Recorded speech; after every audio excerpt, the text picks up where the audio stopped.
اگر کوئی صورت سمجھ میں نہ آئے تو 9864750440 میں فون کیجئے۔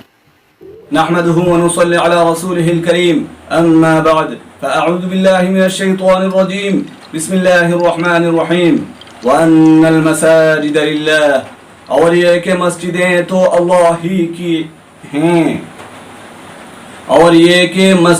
تو اللہ ہی کی ہیں بھائیو، آج میں آپ لوگوں کے سامنے انشاءاللہ مسجد کے ایک خاص مسئلہ کی وضاحت کروں گا۔ بھائیو، شرعی مسجد کب بنتی ہے، مسجد کب ہوتی ہے؟ جب واقف کی اجازت سے آذان اقامت جماعت کے ساتھ علانیہ نماز ادا کی جاتی ہے تب یہ شرعی مسجد بن جاتی ہے۔ تو اب پتہ چلا کہ مسجد بننے کے لیے وقف کی زمین چاہیے۔ اگر وقف کی زمین نہ ہوگی تو پھر مسجد نہیں ہو سکتی ہے۔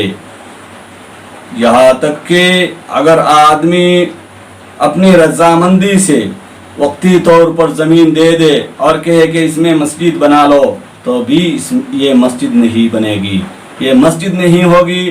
اس میں نماز پڑھنے سے مسجد کا ثواب نہیں ملے گا، ہاں ٹھیک ہے نماز کا ثواب مل جائے گا۔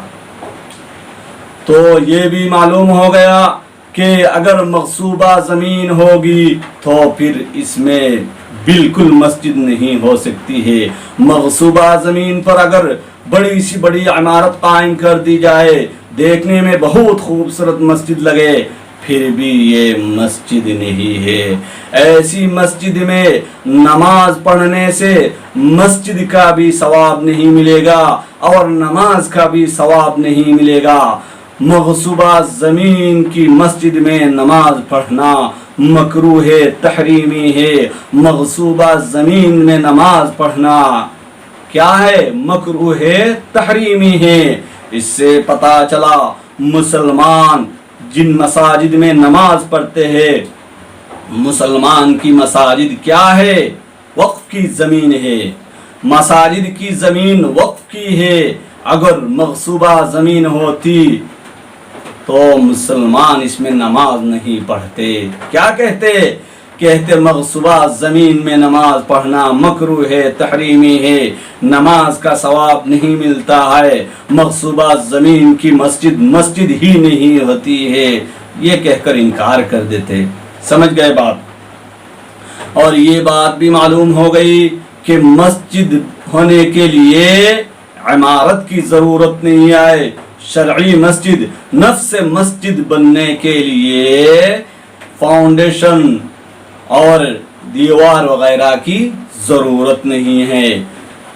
صرف اور صرف خالی زمین بھی جو پہلے میں نے شرائط بتلائی ان کے ساتھ مسجد بن جائے گی، اور ان شرائط کو چھوڑ کر دوسری بہت اچھی عمدہ عمارت بنا لی جائے پھر بھی وہ مسجد نہیں ہو سکتی ہے۔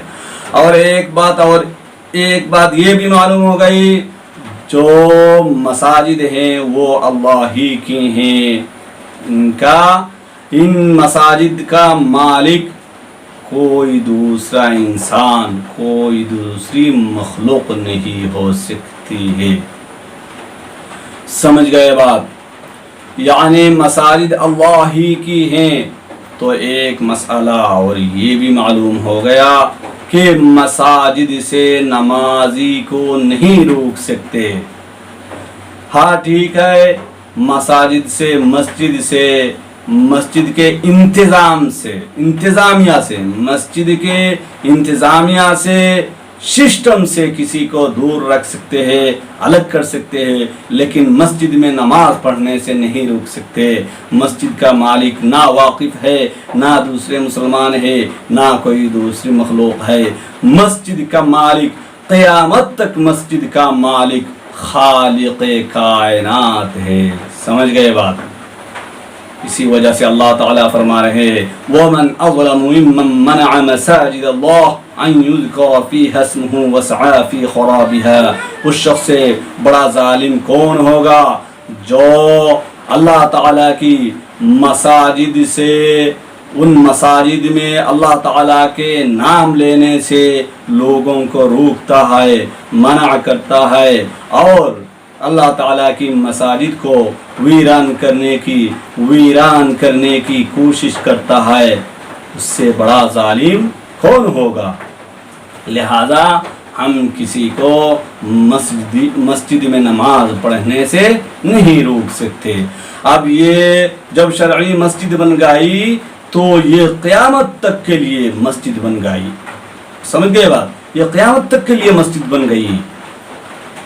اب اس مسجد کو منتقل نہیں کر سکتے کسی دوسری جگہ، مثلا اگر بیت اللہ کے قریب بھی اگر کہے کہ بیت اللہ کے قریب ہم بہت اچھی اور بڑی زمین دے دیں گے، وہاں مسجد بنا لو اور یہ مسجد چھوڑ دو، اس کی تعمیر ختم کر دو اور اس کی مسجدیت ختم کر دو، پھر بھی نہیں ہوگی۔ وہاں بیت اللہ کے قریب مسجد بنائیں گے تو وہ مسجد ہو جائے گی اور پہلی والی مسجد بھی باقی رہے گی۔ مسجد کے لیے عمارت کی ضرورت نہیں ہے، پہلے والی مسجد کی عمارت اگر ختم ہو جائے، پہلی والی مسجد بالکل گڈھے بن جائے، پہلی والی مسجد ہاؤس بن جائے، پہلی والی مسجد کسی وجہ سے اگر راستہ بھی بن جائے، پھر بھی یہ مسجد ہے۔ سمجھ گئے بات؟ اگر بہت عمدہ خوبصورت اگر بلڈنگ ہو مسجد کی اور وہ شرعی مسجد نہیں ہے، اس میں بھی نماز پڑھنے سے مسجد کا ثواب نہیں ملے گا۔ لیکن یہ جو مسجد جس کی تعمیر سب ختم ہو گئی، بالکل گڈھا بن گئی، پھر بھی بالکل راستہ بن گئی، اس راستہ میں بھی نماز پڑھنے سے مسجد کا ثواب ملے گا۔ اس راستہ کا بھی اب بھی مسجد کا حکم لگے گا۔ مطلب اس میں کیا ہے؟ جن لوگوں پر غسل فرض ہے، فرض ہونے کی حالت میں یہ لوگ اس راستہ یا اس حصہ مسجد میں، یعنی جو گڈھے کی شکل میں ہے، جو ہاؤس کی شکل میں ہے، ان میں نہیں آ سکتے، کیونکہ یہ بالکل مسجد ہے، قیامت تک مسجد رہے گی۔ سمجھ گئے بات؟ جیسا کہ ایک عورت جب بچہ جنتی ہے تو یہ ماں بن جاتی ہے۔ اگر کہیں کہ پوری دنیا والے کہے کہ تم پھوپھی ہو، تم خالہ ہو، تم کسی بھی حیثیت سے ماں نہیں ہو، پھر بھی اس کی مادریت، اس کی ماں ہونے کو کوئی ختم نہیں کر سکتا ہے۔ حقیقتاً یہ ماں ہی رہے گی، یہ ماں رہے گی۔ تو اسی طرح جب مسجد بن جاتی ہے، اس مسجد کا نام راستہ بھی دے دو، اس کو ختم کر کے ہاؤس بھی نام لگا دو، اس کو ختم کر کے پارک بھی کہہ دو، کچھ بھی کہہ دو، پھر بھی یہ مسجد ہے۔ حقیقتاً کیا ہے؟ مسجد ہے۔ سمجھ گئے بات؟ تو اور ایک مسئلہ ہمیں یہ بھی معلوم ہو گیا کہ جب پرانی مسجد کی جگہ نئی مسجد تعمیر کرتے ہیں، مطلب نئی عمارت قائم کرتے ہیں، تو پرانی مسجد میں سے ایک حصہ بھی، کچھ بھی حصہ خارج نہیں کر سکتے، کیونکہ وہ مسجد ہو چکی ہے۔ جب مسجد ہو چکی ہے تو مسجد میں سے کسی حصہ کو خارج کرنے والا گناہگار ہوگا۔ اسی طرح مسجد میں سے کسی حصہ کو راستہ کے لیے بھی دینا جائز نہیں ہے۔ اسی طرح مسجد کے لیے کسی حصہ میں، مسجد کے کسی حصہ میں مدرسہ بھی نہیں بنا سکتے، مسجد کے کسی حصہ میں مدرسہ بھی نہیں بنا سکتے۔ اب اگر مسجد کے پرانی مسجد سے جو حصہ خارج کرو گے، خارج کرنے والا گناہگار ہوگا۔ یہ خارج شدہ حصہ میں اگر پیڑ پودا بھی ہو جائے، مطلب پیڑ پودا والے حصہ بھی، اگر اس میں اگر کوئی نماز پڑھے گا تو مسجد کا ثواب ملے گا۔ سمجھ گئے بات؟ یہ اب بھی مسجد ہے۔ تو ہمیں معلوم ہو گیا مسجد کی حقیقت کیا ہے۔ اب مساجد جب بنتی ہے اور قیامت تک کے لیے مسجد ہو جاتی ہے تو پھر ان کی ہم کیسے حفاظت کریں، ہم ان کی کیسے حفاظت کریں؟ تو ہمیں حفاظت کرنے کا طریقہ علماء نے بتلایا۔ یہ بالکل سہل ہے کہ ہم اس طرح بھی حفاظت کرنے کا ہم کم سے کم عمل کر سکتے ہیں کہ اپنے علاقے کی مسجدوں کو اپنی نمازوں اور عبادتوں سے آباد رکھیں، اور اپنی مسجدوں کو اسلام کا مرکز سمجھتے ہوئے ان مسجدوں میں درس و تدریس دعوت تبلیغ، اصلاح و تزکیہ، قیام عدل و انصاف کا کام کریں، سماج کو مسجد سے جوڑنے کی تدبیر اختیار کریں، مسجدوں میں خدمت خلق کا کام بھی کریں، مالدار، غریب، بوڑھے، نوجوان اور 7 سال سے زائد عمر کے بچوں کو مسجدوں سے قریب کرنے کی فکر کرے۔ جب امت کا ایک بڑا طبقہ اپنی مسجدوں سے جڑا رہے گا تو مسجد سے متعلق کوئی تنازع پیدا نہیں ہوگا۔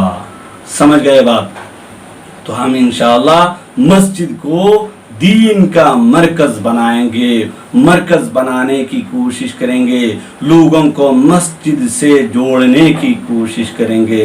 اللہ تعالی ہمیں عمل کی توفیق عطا فرمائے۔ وآخر دعوانا الحمدللہ رب